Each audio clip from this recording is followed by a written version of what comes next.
hay una relación entre sí, así como los medicamentos pues afectan el estado nutricional puede interferir en los medicamentos. Sabemos que, bueno, ahorita voy a hablar en general, no sé si se va a hablar de específico. En la parte de los medicamentos, sabemos que varios de ellos pueden hacer que disminuyamos o aumentemos nuestro apetito. Ejemplo, antidepresivos pueden ocasionar que nosotros, pues, no nos alimentemos, bueno, más bien impiden el apetito. O igual, hay otros que interfieren con la digestión o absorción de nutrientes, por ejemplo, la metformina, que pues, no se puede absorber del todo bien la vitamina B12. Y en el estado nutricional de cómo influyen los medicamentos, pues sabemos, si una persona está en desnutrición, pues sabemos que tiene menos proteínas. Ejemplo, la albúmina. Sabemos que la albúmina es una proteína que transporta los medicamentos. Al haber una baja albúmina, pues va a quedar una cantidad más de fármaco libre en la sangre y esto va a ocasionar que el organismo no pueda tolerar no lo pueda tolerar y esto puede ocasionar pues daños secundarios o posible toxicidad, como lo dice ahí. También con las personas que tienen obesidad, sabemos que pues por su condición tienen un exceso de grasa corporal que es anormal. Obviamente va a alterar su distribución de los fármacos liposolubles. Sabemos que los fármacos liposolubles pues se disuelven en grasas y digamos que aquí hay un problema porque con su tejido adiposo hay ciertos fármacos como los liposolubles que se encapsulan o se guardan pues en la grasa y eso ocasiona que pues, el fármaco no actúe del todo bien. Después tenemos deficiencia hepática o renal, va a afectar su metabolismo y su eliminación. Sabemos que los órganos importantes como es el hígado, que es para metabolizar o transformar los fármacos, y los riñones para eliminar. Si están susceptibles, vulnerables, pues eso va a causar un daño hepático o renal. Y por último, una dieta inadecuada o exceso de nutrientes, obviamente ya sea por carencia o por un exceso de nutrientes, va a afectar la seguridad del medicamento. Bueno, como lo ven, aquí tenemos un diagrama, el cual nos habla de los efectos de los fármacos sobre el estado nutricional. Hay una relación bidireccional, es decir, así como afecta de un lado, afecta de otro. Estamos hablando de los fármacos y de los alimentos. En la parte central tenemos 4 efectos. El primer efecto nos habla de los cambios en la biodisponibilidad de los nutrientes. Principalmente, pues aquellos medicamentos que pues, no absorben ciertos nutrientes. Ejemplo, los antiácidos. Ejemplo, hay antiácidos que disminuyen la absorción de vitaminas como mineral o vitamina B12, o minerales como el hierro. El segundo efecto es el antagonismo en los efectos fisiológicos. Aquí prácticamente pasa eso, antagonismo. El fármaco y el nutriente van a actuar en direcciones totalmente opuestas. Es decir, vitamina K, con warfarina. Vitamina K sabemos que promueve la coagulación y la warfarina es un anticoagulante, es decir, lo detiene. Entonces aquí prácticamente lo que va a pasar, pues va a afectar el uno al otro. En el tercer efecto tenemos el catabolismo de los nutrientes, es decir, la descomposición o la degradación de ciertos nutrientes, como ejemplo, bueno, sí, se me olvidó, pero degradación de los nutrientes. Y el último, en aumentos en la excreción, hay ciertos medicamentos que van a hacer que nosotros depuremos o eliminemos ciertos minerales, como por ejemplo el sodio y otros más. ¿Esto qué va a conllevar? Va a conllevar a una alteración en su estado nutricional, como resultado ya sea un déficit nutricional o una malnutrición, es decir, por una carencia, una pérdida o un sobreexceso de nutrientes.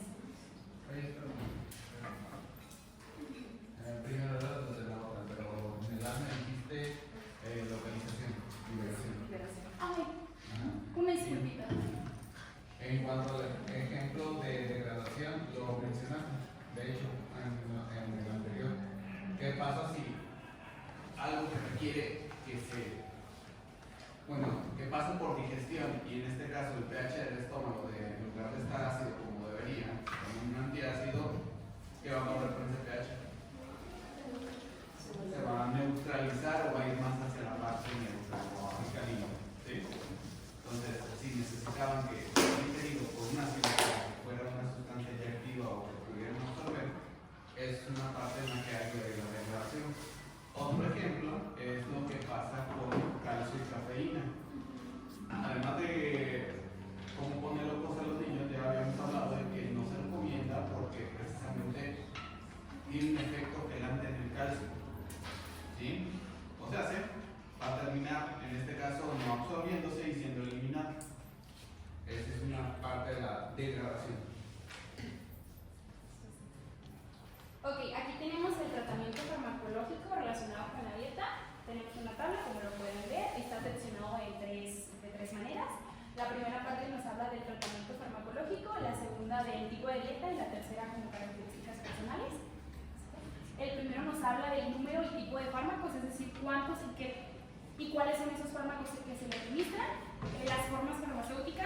si el medicamento viene representado en forma de pastilla, cápsula, jarabe, solución, etc.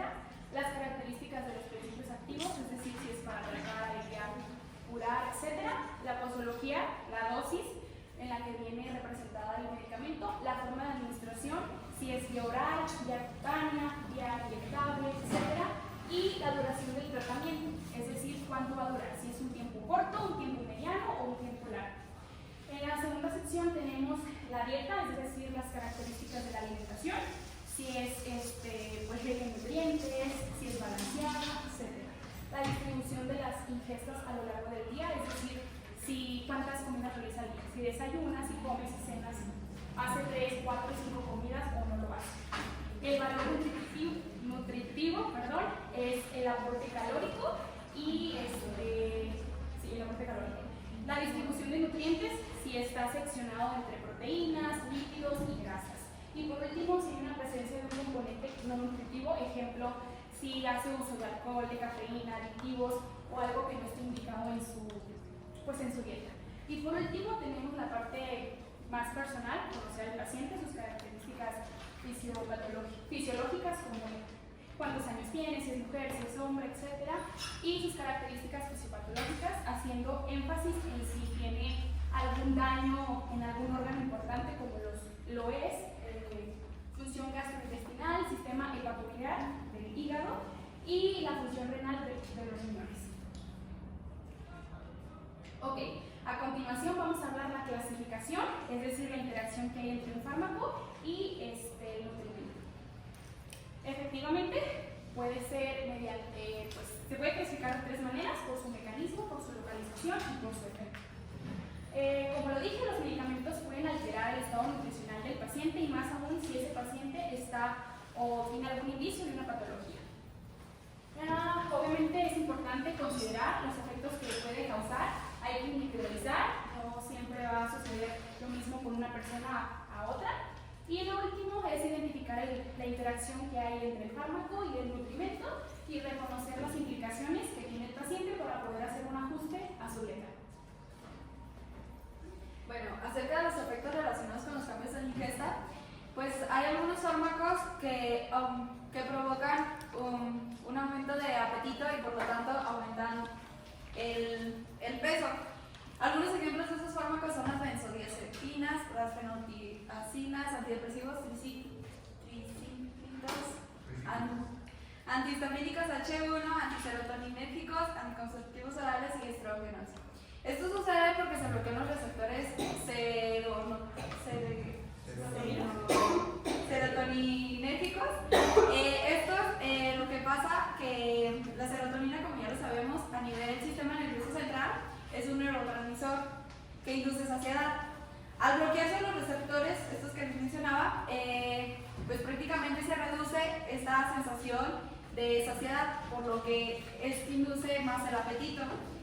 También estos fármacos pueden tener un efecto contrario, o sea que pueden influir en la pérdida de peso y por lo tanto puede influenciar o generar un riesgo de malnutrición.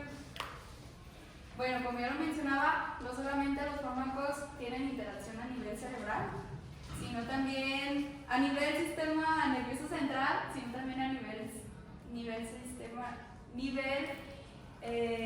nervioso periférico. Bueno, a nivel central, las anfetaminas, algunos antidepresivos y determinados estimulantes, como la cafeína, alteran neurotransmisores de péptidos. Es como un ejemplo de eso es el neuropéptido Y, el cual estimula el apetito. Bueno, ¿qué pasa con estos? La serotonina, como en el caso de los antidepresivos, se bloquea su recaptador. Entonces, ¿qué pasa? Bueno, pues hay más cantidad o más concentración de serotonina a nivel sináptica. Entonces, pues al haber más concentración de serotonina, pues el receptor pues, no capta bien la señal o no produce bien la señal de sensaciones del apetito, de saciedad. Entonces, esto induce a que haya una potencia de neuronas anorexigénicas y reduce la actividad del neuropéptido Y, o sea, volvemos a lo mismo, que ya no se estimula igual la sensación del apetito. Y a nivel periférico, el salbutamol y algunos antihistamínicos disminuyen la velocidad del vacío gástrico, o sea, el estómago se hace más lento. Y obviamente el proceso del fármaco en el estómago pasa más lento hacia el intestino. Bueno, también influye en el estado nutricional, también influye directamente en la farmacoterapia. Como ya lo mencionaba ella, en la obesidad los fármacos liposolubles tienden a acumularse en el tejido adiposo. Obviamente, al mantenerse en el tejido adiposo, pues no solamente se acumulan en el tejido adiposo, sino también en los demás órganos. Pero bueno, al estar en el tejido adiposo, su vida media pues tarda más. Entonces, pues poco a poco se está liberando el fármaco. Entonces, esto a la larga, o sea, podría también provocar intoxicación porque pues está acumulando ahí la cantidad del fármaco. En la desnutrición, debido a los bajos niveles de albúmina plasmática, altera su transporte y eficacia. Bueno, ¿qué pasa? Bueno, los niveles de albúmina están bajos porque pues, hay un déficit de aminoácidos, entonces el mismo cuerpo, el mismo organismo genera o le da más prioridad a otras proteínas como las enzimas que hacer albúmina plasmática. Bueno, algunos fármacos, aquí puse una tablita donde son diferentes fármacos. Estos alteran la percepción del gusto y del olfato, generando disminución de sentidos, una sensación desagradable e incluso alucinaciones gustativas. Bueno, también algunos fármacos pueden generar dolor, molestias gástricas, náuseas y vómitos, como la doxiciclina, el sulfato penoso potásico o tetraciclina, pueden provocar esofagitis. Es un dolor bastante intenso al deglutir, por lo que si no es posible modificar el tratamiento, pues hay que buscar alguna dosis que pues sea un poquito más efectiva para que pues obviamente no tenga tanto contacto del fármaco con el esófago y pues obviamente pues no genere esta molestia. Los antiinflamatorios no esteroideos o suplementos orales de hierro generan molestias gastrointestinales. Pues bueno, estos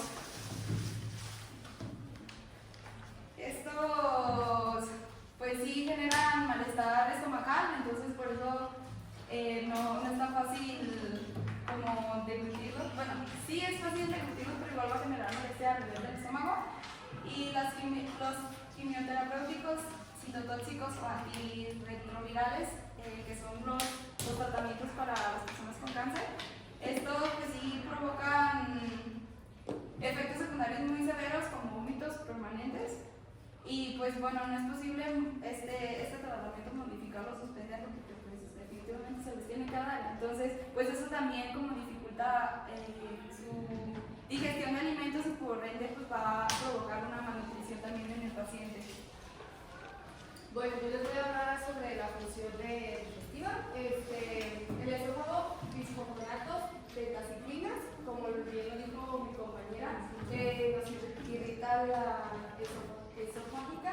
Eso nos limita a comer alimentos sólidos, estómago, corticosteroides, aspirina, nos irrita y a la gástrica, nos da gastritis, también a las úlceras nos disminuye el apetito y inhibidores de la bomba de protones para los transmisores B y B, reduce la secreción ácida, disminuye la absorción de vitamina B12, hierro, calcio y magnesio. Bueno, pues el intestino delgado, los antibióticos alteran la microbiota, diarrea y malabsorción, la metformina reduce la absorción de B12, colestiramina interfiere en la absorción de vitaminas adiposas A, D, E y K. Y el intestino grueso, opioides, anticolinérgicos, nos da estreñimiento, ¿Anti qué?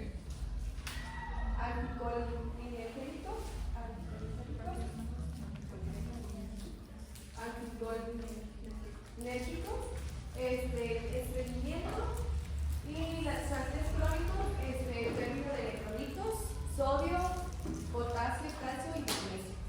Y antibióticos de amplio espectro, diarrea y sobrecrecimiento de clostridium. A ver, espérame un poquito. ¿Entendieron todo lo que les dijeron? Recuerden que si ustedes no preguntan a ellas, yo les pregunto a ustedes. Tengo Les algunas dijeron un montón de cosas, de nombres de fármacos o clasificaciones, no nombres de fármacos, ni muchas cosas. Tengo nombres de los fármacos también. Sí, pero volvemos a lo mismo. Ellos te tienen que preguntar, porque estoy seguro que no se lo saben, porque ahorita dice que repitieron una palabra porque la dijo mal. ¿Saben de qué se trata o qué grupo pertenece? ¿Qué es lo que hace o por qué les interesa saber que están tomando eso? Entonces, ¿quieren otra actividad como la de la semana pasada? Pues la van a tener porque me están preguntando. ¿Cómo? No, pues están exponiendo. Nos Recuerden gustaría que- que preguntaran mejor al final, como dice mi compañera, porque nos van a interrumpir y nos van a hacer como más confuso. A mí en lo personal. Pero sucede que luego nos preguntan, ponle que tu compañera las anotó. ¿Todos anotaron sus preguntas? Ey, enséñelas. A su compañera le creo, porque ella sí pregunta normalmente. A la gran mayoría de los demás no les creo. Entonces, pregunten o les pregunto yo a ustedes después ¿de acuerdo? Adelante.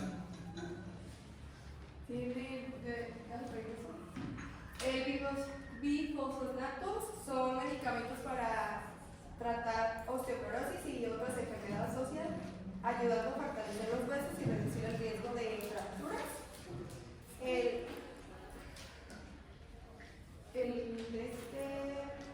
Tetraciclinas son grupos de antibióticos que se utilizan para tratar diversas infecciones bacterianas. Inhibidores de la bomba de protones, son medicamentos que reducen la producción de ácido en el estómago, como omeprazol y esomeprazol.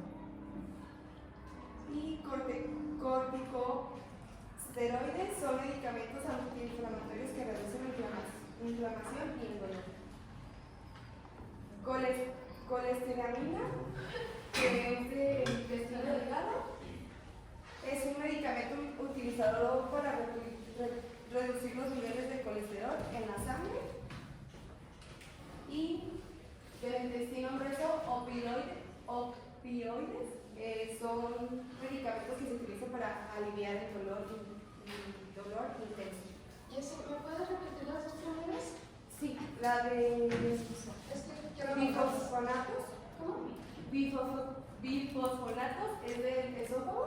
Bifosfonatos. Son medicamentos para tratar osteoporosis y otras enfermedades óseas, como ayudar a fortalecer los huesos y reducir el riesgo de fracturas. ¿Y la otra? Que es La la de de las ciclinas. ¿La de infección y bacterias?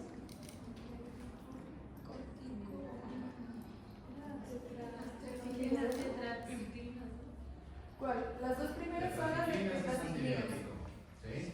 Corticosteroides. Es que son como no me sabe a mí el nombre. Era de sulfato de tetraciclinas. Son grupos de antibióticos que se utilizan para tratar diversas infecciones bacterianas. ¿Me puedes ayudar a nombres? Tetra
de las nylon y que hacen los papás, les ponen precisamente algo por el estilo. Y no saben ni siquiera dónde las están poniendo, y eso precisamente va agravando el problema con el tiempo, porque generalmente los bebés que les pasa eso de manera continua de entrada, porque, bueno, algo de la alimentación no está muy bien, o no están procesando bien, y están haciendo más ácido y más líquido de lo necesario, lo cual causa precisamente que se lastimen. Ese es la noise. ¿Cómo? Ese es el. ¿No? ¿O ah, ok. Ese es el problema por parte que lo malo es que después de eso les ponen lo que les digo, en este caso el antiinflamatorio esteroideo, y lo que sucede es que se va adelgazando la piel, entonces cada vez se hacen más sensibles y están viendo niños que al final terminan yendo prácticamente urgentes porque casi que ya tienen ampollas en lugar de nylon o piel, pura ampolla, y no es broma, es pura ampolla. Sí, pero es que tienen básicamente lo mismo, lo que digo, yo les dije para mí sí, pero ese es el nombre de la marca. Lo importante es que no sean antiinflamatorios esteroides que se utilicen de manera tópica, tienen que ser para algo muy específico y por un muy corto periodo de tiempo que se utilicen. ¿Sí? En cambio, los antiinflamatorios no esteroideos, que ahí entran precisamente todo lo que conocen como AINE, se pueden utilizar relativamente más seguro, pero siguen teniendo efectos adversos. Ejemplo de ketorolaco, por ejemplo, muchas mujeres lo utilizan para los cólicos cuando ya no son suficientes otras cosas, pero si lo toman, bueno, en teoría no se recomienda utilizar por más de 5 o 7 días porque puede causar sangrado interno. Seguido no. A lo mejor a ustedes no se les hace así, pero hay unos que tienen con el problema que se andan muriendo una semana de cólicos o 10 días. A ver qué se ha pescado. En ninguno de los casos se supone que es normal. Se supone, pero es relativamente aceptable que suceda. Es muy común que suceda más que no suceda. Es que es relativamente aceptable porque literalmente están haciendo una eliminación de algo. Entonces es normal que haya dolor incómodo. A ver, guarda silencio. Lo malo es que no todos medimos el dolor igual. Sí, ese es el mayor problema de ponerle un estándar a los cólicos o a ese tipo de situaciones. También ahorita, por ejemplo, les mencioné opiáceos. ¿Cuáles son los opiáceos? Les aseguro que han escuchado de más de algunos un montón. Opioides. Sí, Sí, es la morfina y eso. Sí, se lo dije, es la de... La que morfina y eso. Son medicamentos que se utilizan para aliviar el dolor intenso. Como la morfina, ¿no? Como la morfina, como el fentanilo. Sí. Y esa es una de las razones precisamente por la que esta sustancia no es tan buena y es controlada y la utilizan para cortar otro tipo de sustancias todavía más ilícitas. Y digo todavía más ilícitas porque en sí el fentanilo y cualquiera de los precursores químicos del mismo está prohibido, o al menos para manejo que no sea estrictamente hospitalario o farmacéutico. Pero bueno, el chiste es que ubiquen esas cosas. Profe, decía, ¿dónde está el coordinador? Aquí. Al coordinador le escribió, creo. Bueno, también les voy a hablar sobre los efectos sobre el metabolismo, metabolismo de las vitaminas. Metotrexato también, yo sé que es una palabra muy rara, entonces la investigué. Es un fármaco antimetabólico que viene de la formación del ADN, usado para tratar cáncer o enfermedades autoinmunes. Antagonista del ácido fólico, interfiere en la síntesis de ADN, de riesgo de anemia, megaloblástica. Alcohol crónico, interfiere en el metabolismo de tiamina, niacina y ácido fólico. El metabolismo de los carbohidratos, corticoides, ese ya se lo dije, prednisona, desamenazona, también la prednisona,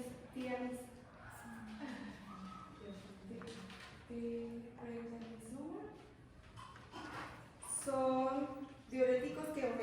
disminución de agua y sal por los riñones, reduciendo la presión arterial y el edema. Hiperglucemia, resistencia a la insulina, riesgo de diabetes secundarios. Tiaziminas, diuréticos, disminuye tolerancia a la glucosa. Beta bloqueadores, enmascaran síntomas de hipoglucemia en diabéticos.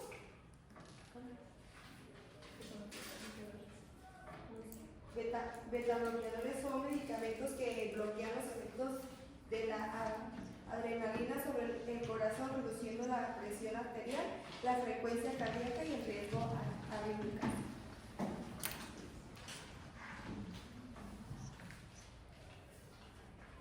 Los minerales, diuréticos de asa, furosemida, aumentan la expresión de potasio, magnesio y calcio. Corticoides, disminuye la absorción de calcio, aumenta la expresión ósea, osteoporosis. Quelates son sustancias que se unen a metales, a minerales en exceso dentro de nuestro cuerpo. Penicilina interfiere en el metabolismo del zinc y del cobre.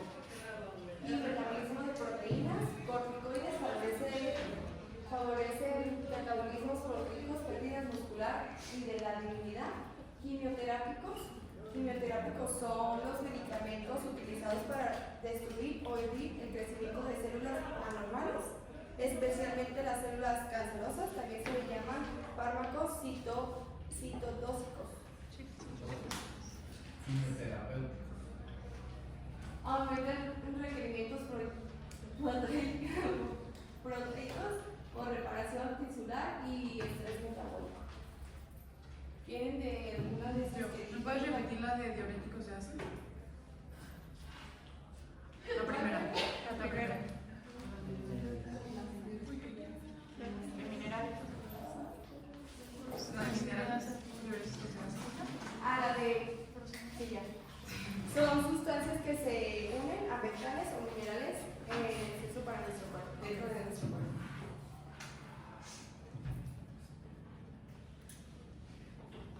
Bueno, algunos fármacos también tienen efectos en que aumentan la excreción urinaria, lo que indica que va a haber un incremento en la pérdida de micronutrientes como vitaminas y minerales. Así también algunos producen esteatorrea, que es la excreción fecal tanto de grasa, vitaminas y complejos liposolubles. Y ahí les coloqué una tablita igual donde están los nombres de los fármacos, el nutriente que pierden o que excretan mayormente y el mecanismo por la que aumenta esa excreción de ese nutriente. Esto también pues afecta o condiciona los déficits. O sea, por ejemplo, si tomas esos medicamentos, te tienes que suplementar con alguna vitamina porque lo estás perdiendo. Pues sí, claro. O sea, de que vamos a compensar. O sea, ya depende del médico si sigue como la administración de dosis de ese fármaco o sustituirlo por algún otro que pues te beneficie y ya no tanto te perjudique. Igual, si ya no hay manera como de sustituirlo o cambiarlo por otro, pues igual se complementa ese micronutriente que le hace falta. Ok, esa tabla que dice efectos sobre la excreción. Tomo un ejemplo concreto porque dependiendo qué suceda o dónde se ve interferencia es lo que se va a interferir. Si Bueno, la hay unos... interferencia es la absorción, por ejemplo, en la absorción oral se podría hacer una suplementación intravenosa. De hecho, es lo que hace, por ejemplo, en algunos hospitales, viene con un complejo multiproteico o multivitamínico en los usuarios que los análisis de función. Ok, si es de que no les afecta la presión de los que consumen en desmedida, pues mientras no muestran deficiencias no les van a ayudar en que lo repongan en nada. Porque en muchos de los casos, pues no es necesario o van a recuperarse antes de eso. Ejemplo,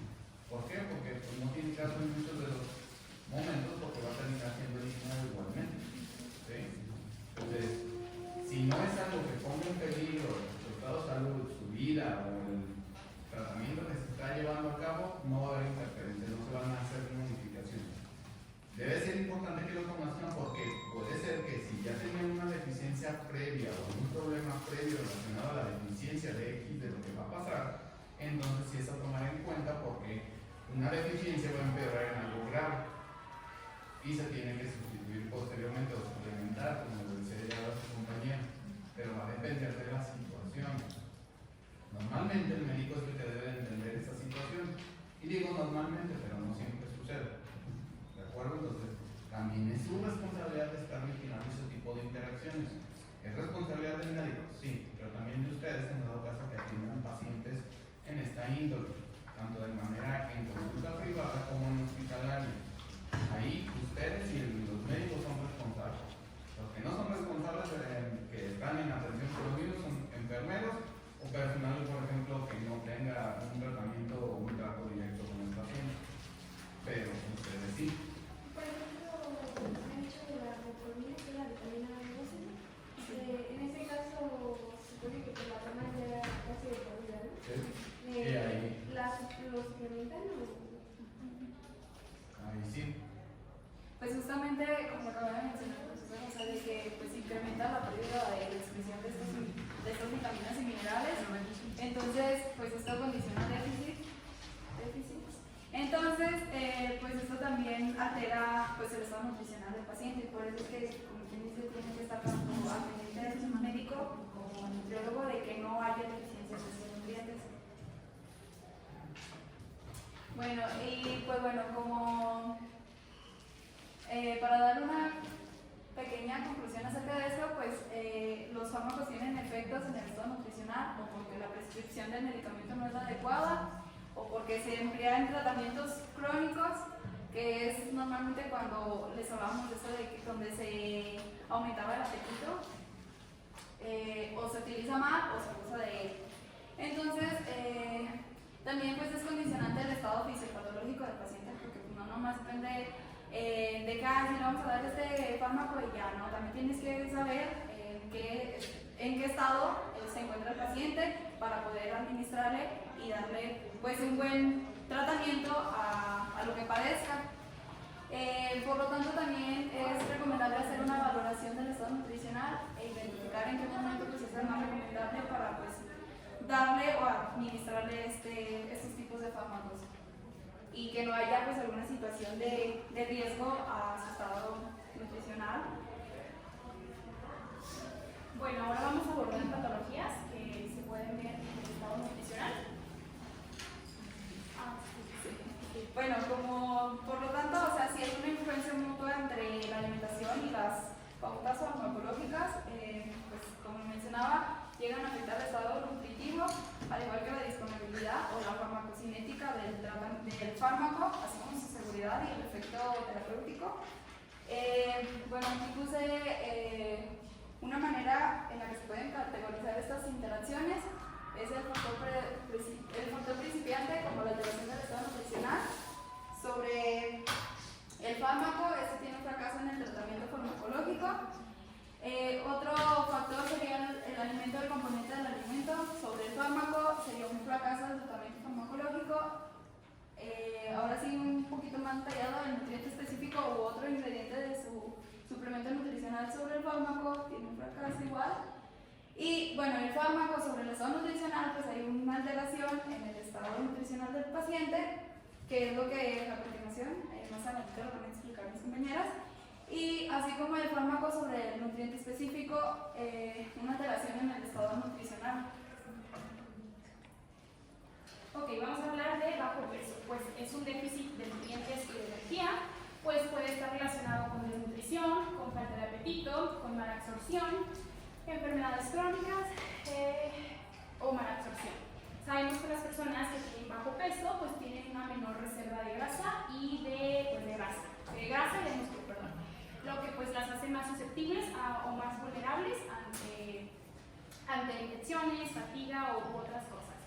¿Cuáles son estos síntomas? Pues no síntomas, más bien ¿por qué? Es la alimentación insuficiente o desequilibrada, enfermedades crónicas, lo sabemos como cáncer, VIH, enfermedades gastrointestinales, entre otras. problemas de absorción intestinal, más adelante se van a explicar, y pues una pérdida de apetito, ya sea por algún trastorno alimenticio como anorexia, bulimia, o por ciertos medicamentos que se inhiben el ¿Puedes darlo, por favor? Aquí tenemos una tabla, el cual ya hablé, son las causas comunes, de hecho. Están las consecuencias clínicas, pues obviamente si no comes, esto puede conllevar a tener anemia, y pues de anemia sabemos que se puede hacer la leucemia, ¿no? Hay que tener mucho cuidado con eso. En la anemia tenemos una falta de hierro, de vitamina B12, de ácido fólico, que esto nos va a afectar en nuestros eritrocitos, es decir, pues los glóbulos rojos. Igual, estas personas que tienen bajo peso tienen una pérdida de masa muscular y de grasa, obviamente pues hay una disminución de su fuerza, son personas que están normalmente muy cansadas, de fatiga y pues riesgo a infecciones, ¿no? Después las implicaciones farmacológicas, como le comenté anteriormente, hay un menor porcentaje de albúmina plasmática, hay alteración en su metabolismo en los órganos de hígado y de riñón, y pues los fármacos como la digoxina, la warfarina o aminoglucósidos requieren un ajuste de esas dosis. La intervención nutricional efectivamente es una dieta alta en calorías y alta en proteínas, suplementos nutricionales y en dado caso pues ya sería la suplementación enteral o parenteral, pues si es necesario. Y la importancia clínica, pues obviamente su estado nutricional pues se ve muy comprometido, el cual va a condicionar la eficacia y la seguridad tanto pues de la persona. También es importante evaluar su IMC, su composición corporal. ¿Para qué? Pues para permitir ajustar la farmacoterapia de acuerdo a sus necesidades. Bueno, pues el sobrepeso, las personas que tienen sobrepeso acumulan grasa corporal, especialmente visceral, lo que aumenta el riesgo de enfermedades metabólicas, cardiovasculares y articulares, alimentación excesiva o desequilibrada, obviamente consumo alto en procesados, bebidas azucaradas y grasas, sedentarismo o baja actividad física, factores hormonales o genéticos, resistencia a la insulina y hipotiroidismo, predisposición familiar, también uso de ciertos medicamentos como antidepresivos, corticoides, anticonceptivos hormonales y la mala relación con la comida o estrés que pueden aumentar la ingesta emocional. Les hice como algún ejemplo: tipo de fármaco, antidiabéticos, ejemplo metformina, efecto sobre el estado de la nutrición, disminuye la absorción de vitaminas B12, puede causar pérdida leve de peso. Otro tipo es hipolipemiantes, ejemplo, estatinas, puede alterar el metabolismo de la coenzima K10 y causar mialgias. Y supresores de apetito, fentanila o lista. Fentanila reduce el apetito y el orgasmo disminuye la absorción de las grasas de vitamina A, D, E y K. ¿Qué eran mialgas? Algo así dijiste, ¿no? Judías. Aquí no judías, era la verdad. En la tercera, de efecto sobre el estado nutricional, se causar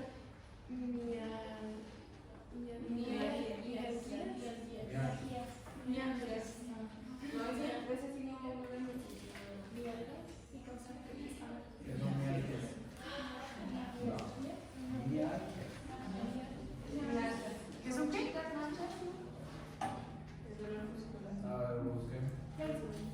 Es un dolor muscular. El orlistas fue que ya está. Fue el que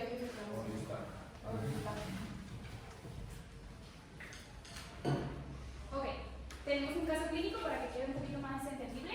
Es un ejemplo, es una paciente femenina de 58 años, su diagnóstico es hipertensión con diabetes tipo 2, su tratamiento farmacológico es metformina 850 miligramos cada 12 horas, Brofenil 150 miligramos por 12 horas y losartán 50 miligramos por día. Los síntomas: ella presenta fatiga, hormigueo, tanto en manos como en pies, pérdida ligera de peso, disminución de apetito y episodios de hipoglucemia leve.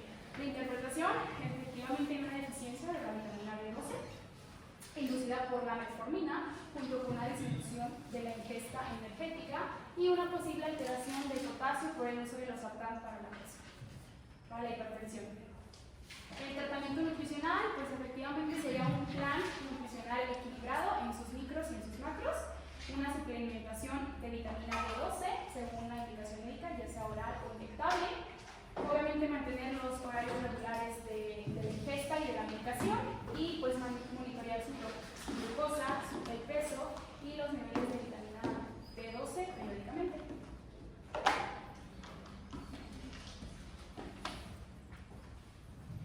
Bueno, nosotros a la conclusión que llegamos que la relación entre las farmacoterapias y estado nutricional es fundamental, ya que los medicamentos pueden influir de manera positiva o negativa en la digestión, absorción y metabolismo y excreción de los nutrientes. A su vez, el estado nutricional del paciente también condiciona la eficacia y seguridad del tratamiento farmacológico. ¿Tienen alguna duda? Yo nomás tengo dudas. Había mencionado que hay algunos tipos de fármacos que pueden ocasionar dolor, molestias gástricas, náuseas y vómito. ¿Eso es por la cantidad de medicamento que se le está dando? O sea, digamos, el que le dieron de tal medicamento 2 gramos y los 2 gramos son los que están ocasionando. Dicen que, o sea, mencionaron que era ajustar la cantidad, pero o sea, es precisamente por eso, ¿no? Porque o sea, el grado de medicamento le está causando daños en el estómago, Sí, ¿no? justamente es eso. O sea, es el efecto pues, que tiene el medicamento, el fármaco al absorberlo en el organismo, pues. Entonces, pues en sí genera la molestia precisamente por el efecto tan grande que tiene, o lo fuerte, pues, más bien ¿cómo se llama? ¿Principio activo? Sí. Entonces es lo que genera la molestia en el estómago y eso es lo que disminuye el apetito. O sea, entonces en ese caso se tendría que, o sea, modificar la dosis o Sí. cambiarlo por otro tipo de medicamento Sí. que sea menos dañino del estómago. Pero sí sería más como el médico, ¿no? No, sí, justamente se en cuestión del nutriólogo pues no interfería, bueno, porque es cuestión del médico, o sea, de que si el médico, no sé, para él le parece, de acuerdo a su criterio, si es mejor disminuir la dosis para que no tenga tanto efecto en esta área del organismo o sustituirlo por algún otro que no genere tanto efecto. Pues bueno, el nutriólogo podría ser, si ya está el daño en el estómago, pues alguna que más adecuada Sí, justo. para que se agrave. Justo. Sería como acompañar de